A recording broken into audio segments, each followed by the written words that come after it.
Good morning বন্ধুরা। আমাদের প্রত্যেক সপ্তাহে বাড়ির সবজি বাজারে হাট থেকেই। কাল ছিল শুক্রবার, তাই বিকেলে চলে গেছিলাম হাটে। আপনারাও চলুন আজকে সঙ্গে। হাট দেখানোর আগে একটু মন্দিরে ঘুরে আসি চলুন। মাঠের পাশেই রয়েছে শিবালয় মন্দির। বিকেল বলে মন্দির পুরোপুরি খোলেনি এখনো হয়তো। ভেতরে কিন্তু ছোট রাধা মাধবের মন্দিরও রয়েছে। কি সুন্দর তাই না? চলুন এবার হাটের ভেতরে যাই, আপনাদেরও দেখাই। আমরাও টুকটাক সবজি বাজার করবো বলে পৌঁছে গেছিলাম কাল হাটে।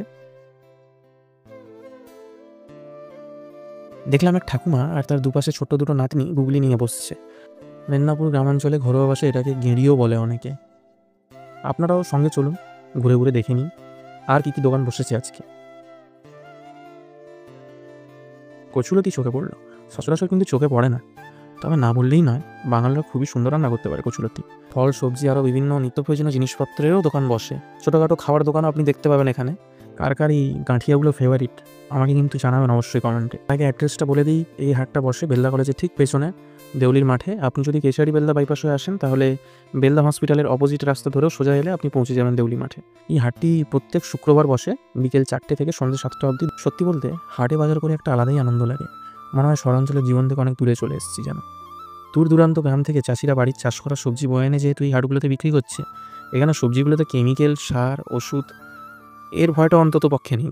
তবে যারা 5 তারা শপিং মলে বাজার করেন, এইসব জায়গায় এসে মানুষগুলোর সাথে দয়া করে 2-5 টাকার জন্য দরদামটা করবেন না।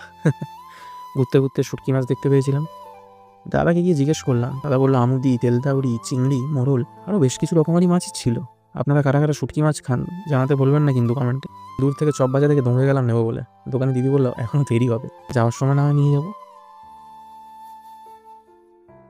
দেউলির প্রতিষ্ঠিত হাটপুকুরের পাশেই এই হাট। এক দোকানদার দাদার মুখে শুনলাম এই হাট কি বার কোথায় কোথায় বসে। বেলদায়, দেউলিতে। আর শনিবার ধলবেল, হ্যাঁ, রোববার হচ্ছে তারামা, আচ্ছা সোমবার হচ্ছে জয়কৃষ্ণপুর, আর মঙ্গলবার হচ্ছে গগনেশ্বর, বুধবারে আবার ধলবেল, আচ্ছা। বৃহস্পতিবারে হচ্ছে আপনার কুলাসিনী, কুলাশানিটা কোথায়? সাতটাপুরের পরে, সাঁতরাপুরের পরে, ভীম মেলার পরে, ভীম মেলার পরে যেতে হবে। আচ্ছা। হাটের বাইরেই একটা দাদার দোকানে লস্যি খেয়ে চলে এলাম বাড়ি। Thank you.